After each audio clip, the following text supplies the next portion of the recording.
Hello, welcome to the last topic of the colloids lectures. And this one, we're going to focus on lyophobic dispersions. Now, lyophobic means, as I said previously, solvent hating. So these are suspensions and things like that. So where you have one phase suspended in another phase. Hello, welcome. These lectures will provide you with concepts that will enable you to evaluate the stability of pharmaceutical dispersion formulations. And you'll carry on learning about these concepts in lectures that you will also have in year 2.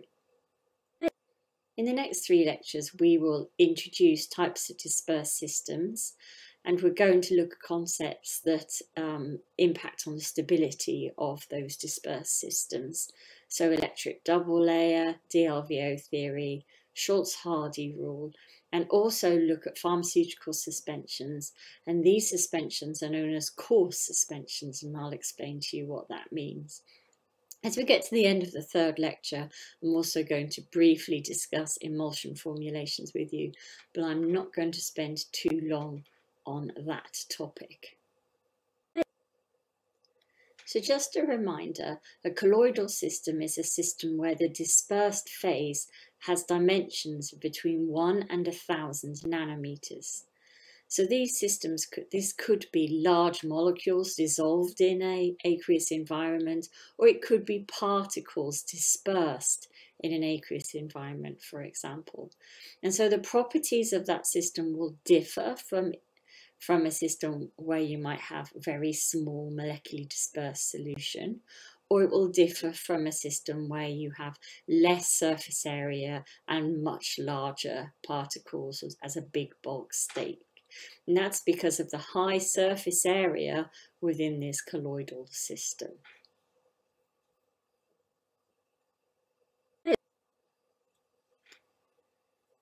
When we talk about dispersed systems, the dispersed phase is the phase that has been dispersed in a continuous phase. And the continuous phase will often be, in our examples, an aqueous solution. And remember, if the dispersed phase has dimensions between 1 and 1,000 nanometers, then this is a colloidal dispersion. But if the dispersed phase has dimensions that are greater than 1,000 nanometers, so more than 1 micron, then you're going to start to be able to see that with the eye. They're going to be a lot larger, they're going to sediment. And then the dispersion is known as a coarse dispersion, because the suspended particles are larger than the size that would allow them to be known as a colloidal system. There are a number of different types of dispersions. There are suspensions, which we're going to focus on in this lecture. So solids will be dispersed in a liquid in the examples that I use in the lecture, but you could also have a suspension where one type of solid is dispersed in another type of solid. There's also aerosols, so dispersion of a liquid in a gas, emulsions, dispersion of one liquid in another immiscible liquid, and a foam, which would be the dispersion of a gas in a liquid. Colloidal dispersions, therefore, are a 2-phase system where the dispersed phase is 1,000 nanometers, and they're known to be thermodynamically unstable. And this is because you have to work at trying to keep them stable. Otherwise, the 2 phases would prefer to be separate from each other and to separate out. And this means that a colloidal dispersion tends to have kinetic stability. And this is due to the length of time it will take for the system to collapse. So if you have it so your suspended particles are happily suspended within an aqueous environment, and that it takes a long time for them to separate out, then you have something that has kinetic stability. It's stable for as long as you need it to be. When we talk about the systems, as I mentioned, I'm going to focus almost entirely on suspensions where a solid particle is dispersed in a solution in a liquid environment. And at the end of the lectures, we will briefly mention emulsions. Although a lot of the things I say could actually be used in the discussion of any kind of dispersed system.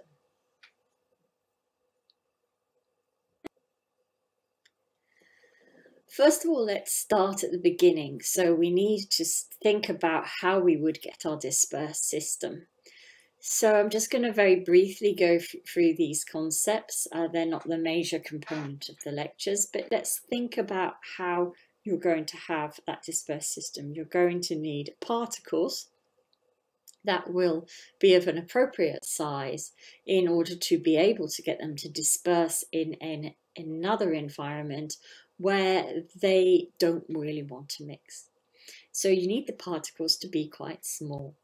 So the first thing is you've got to either start with a solid block and break that block down until you have small particles, so mill the product until the particles get smaller, or use ultrasonic treatment until the particles get smaller, until they get to a size where dispersion of those particles is going to be fairly easy. Or the other way is known as the condensation method. So you would take the molecules of the of the material that you wish to make the particles with, and then dissolve this in a solution so that their system is supersaturated, which means that it's the maximum amount of material that you could get into solution. And this means that if you slightly change the environment, you can get the molecules to start to aggregate, to come together, to come out of solution. And if you control that process, you can then get them to grow into particles of a certain size. And you can do this in a way that allows you to have particles of relatively similar sizes, and you grow them to the size that you would need. So those are two different ways you could get your dispersed phase into dimensions that are going to suit you for creating suspensions.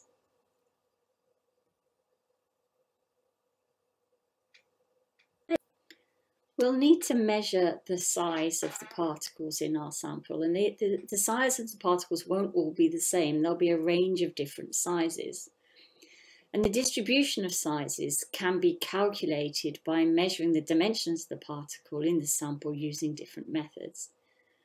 A measurement using a colligative property, such as osmotic pressure, will depend on the concentration of the particles in the sample only, and so it will provide a number average size.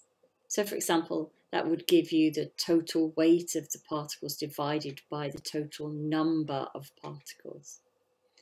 However, a measurement of size using a light scattering method will provide what is known as a weight average size. And this is because larger particles in the sample will scatter light more because there's more molecules within the larger particles. And that's going to skew the measurement to favour the larger particles.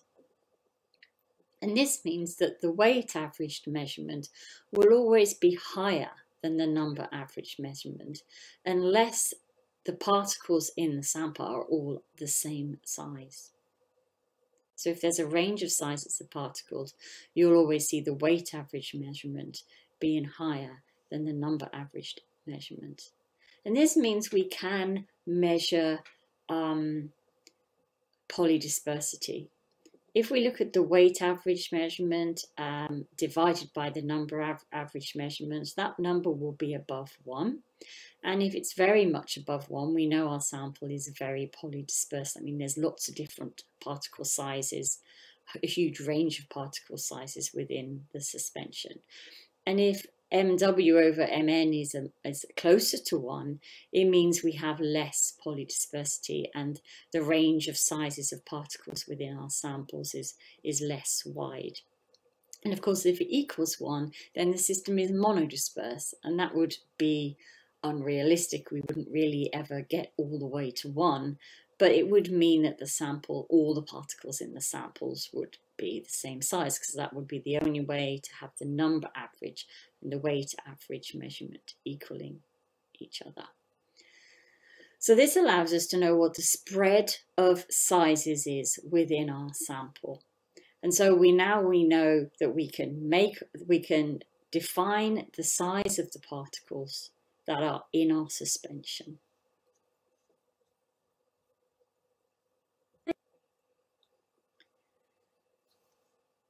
So as I said, we can look at size and we can look at properties of our particles using colligative properties such as osmotic pressure. Or we could use sedimentation. So sedimentation will change the rate of sedimentation. So the rate that the particles try to separate themselves out from the dispersion will depend on the size of the particles. They're going to sediment very, very quickly if the particles are larger, and slower if the particles are smaller. If they don't sediment in time just by looking at them, you would put them in a centrifuge and that would speed up the rate of sedimentation. You can look at how fast they sediment, and that will help you determine their size. And viscosity is also important and helps you to understand different properties of our colloidal system.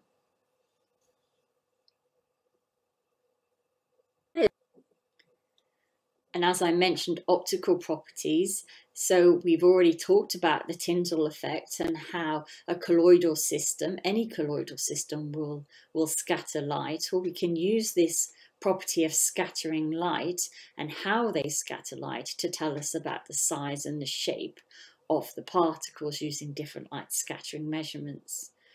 And we can use electron microscopy as another method, optical method, to look at pictures of the particles if they're too small to be seen by an optical microscope. We can use an electron microscope. So we can use optical properties to visualize our particles and to measure the size of our particles.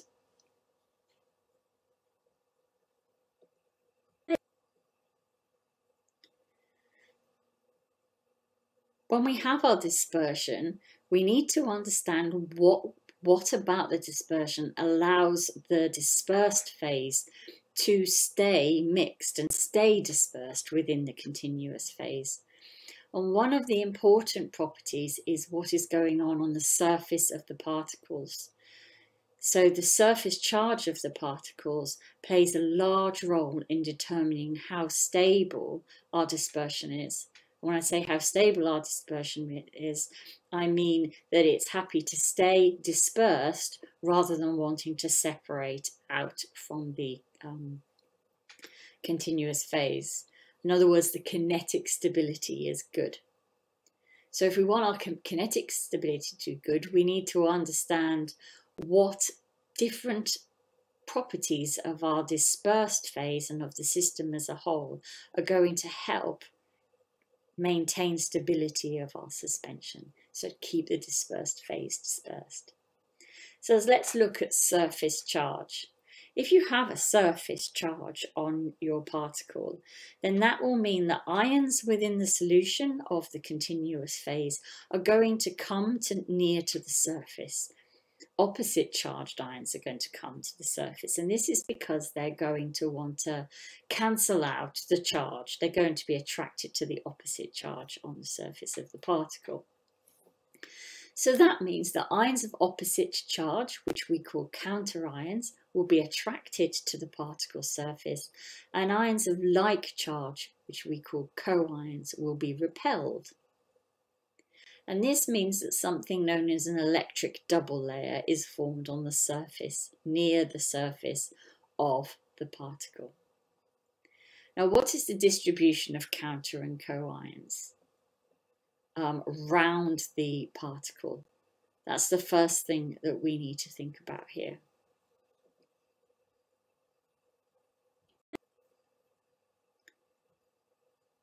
So this diagram here will attempt to explain to you how the ions in solution arrange around the surface of our charged particle. So you can see here that we have our charged particle that is positively charged around the surface. And this means that ions in solution of opposite charge are going to be attracted. So the negative ions will be attracted to the surface of the particle. And some of them will actually absorb to the surface of the particle and become quite immobile. And they will partially counter the charge on the surface. This means as you move away from the surface, the electric potential begins to go down as we manage to balance out the charge from the charge on the surface of the particle. So if you look here, you can see electric potential against distance from the particle of the surface. And at the surface, the electric potential is high, so the charge on the surface of the particle is high. And due to the absorption of some ions, we cancel out the charge on the surface to a certain amount. So we partially cancel out that charge, so the electric potential goes down. And then what we find is there's a region as you move away from the surface of the particle where we have a concentration of counter ions that is greater than the concentration of co-ions. And so the charge on the surface of the particle is gradually cancelled out as you move away until you get to a point where the charge of the counter and co-ions is the same and you're in bulk solution. So if we look at that on this graph, graph here, you can see that as you move away from the surface, the electric potential gradually goes to zero, and in this region here, the concentration of counter ions is greater than the concentration of co-ions. And this is called the diffuse layer, and it goes out for quite a distance from the surface of the particle, where you have a region where there are more counter ions than co-ions present in solution. So the whole thing there is the electric double layer, which is the interaction of oppositely charged ions with the surface to cancel out the charge on the surface. And the electric double layer is made up of this stern layer where we have absorbed oppositely charged ions at the surface of the particle, and then a diffuse layer where the rest of the charge is cancelled out by a region where we have more counter ions than co-ions present in solution. And that whole system is known as the electric double layer. Now we saw something like this on the surface of my cells when we had ionic surfactants. And so ionic surfactants would lead to my cell structure where the head group is charged. And so that does set up something that is a little bit like this in terms of structure. So we have briefly seen this sort of concept there. But that is different to this because obviously here we have a particle that is not dissolved and not soluble in the environment, and it's the particle's charge that is cancelled out by this electric double layer structure.